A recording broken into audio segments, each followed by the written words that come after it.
The propagation of the gospel. 4.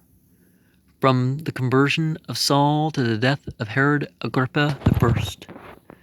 The city of Antioch deserves attention as being next to Jerusalem the most important center for the diffusion of the Christian faith. It was situated near the northeastern corner of the Mediterranean Sea. It was about 300 miles north of the Jewish capital. It was founded about 300 BCE by one of the Seleucid kings and became the capital of the territory ruled by that dynasty. At the time with which we are now engaged, it was the capital of the Roman province in Asia, and was a city of probably 200,000 or 300,000 inhabitants. It was a place of great wealth, culture, and refinement. Isn't it the place where you find the first historic mention of Christianity?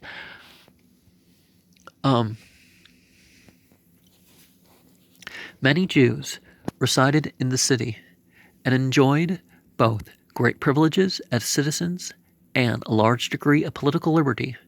Not a few of them being Roman citizens, it was not strange that in the scattering abroad which took place because of the persecution at Jerusalem, some of the disciples should have been found at Antioch. Nor was it strange that they should have found a degree of readiness there to receive the gospel, inasmuch as there were doubtless many from this city present on the day of the Pentecost. It is probable that the number of converts there was second only to that at Jerusalem. Thither came Saul under the escort of Barnabas after his escape from Jerusalem to Tarsus. There he labored with Barnabas for a year, and thence he departed on his great missionary journeys. Here, too, was the first great strife in the church as to the status of the Gentiles, which was settled by an appeal to the brethren at Jerusalem. The name of Christians was first applied at Antioch. By some it is supposed to have been a nickname and given in derision. If so, it was not the last time in which a term intended for reproach has become a name of honor and renown. Well, it depends on what the name means. Now, if it's insulting and stuff and it's very base, if it's just a contextual insult, then no.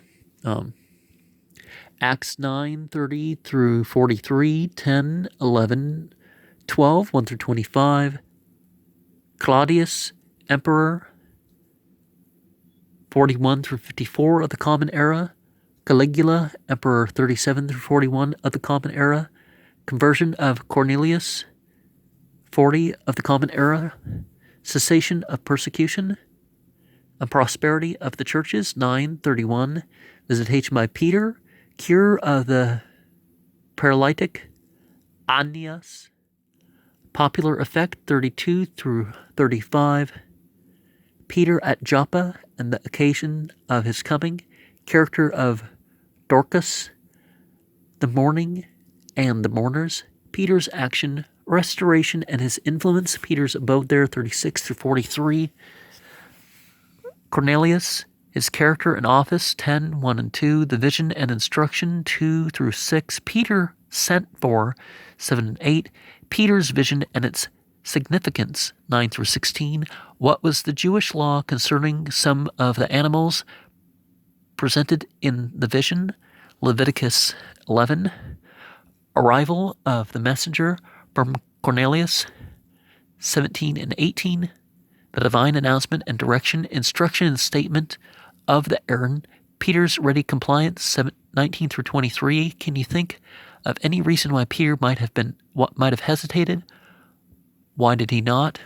Well, the vision wasn't saying that you can eat just anything that's presented to you or that the rules changed. It was that, the message was right there. You think these non-Jews are unclean? Well, depends on their spiritual state, and you can definitely encourage non-Jews. The meeting with Cornelius and the gathering, Peter's introduction and inquiry, and the explanation of Cornelius, 24 through 33, Peter's discourse, announcement of his conviction of the error of Jewish exclusiveness, his brief and simple statement of the substance of the gospel facts and doctrines. Give this, 34 through 43. What followed, the preaching, surprise of the Jews who were present, and the reason of it, baptism of the first converts that weren't Jews, 44 through 48. Report of these facts at Jerusalem. Peter's conduct criticized, his plain account of the matter, his own doubts, how they were resolved, and the confirmation of his convictions by the events at Caesarea, the conclusion to which the council came, 11:1 through 18. Disciples scattered from Jerusalem preach in other cities to the Jews and gather congregations of believers. The work at Antioch among the Hellenistic Grecian Jews, 19 through 21. Barnabas sent from Jerusalem to superintend the work. His character, 22 through 24. What did he do? Soon after his arrival, verse 25, how long did Paul and Barnabas labor together at Antioch? What name was first applied here? 26. The prophets, prediction of Agabus and action of the church at Antioch. Barnabas and Saul go to Jerusalem, verse 27 through 30. Persecution under Herod Agrippa the first. Who was he and what relation to Herod the Great? What was his territory? Martyrdom of James and imprisonment of Peter.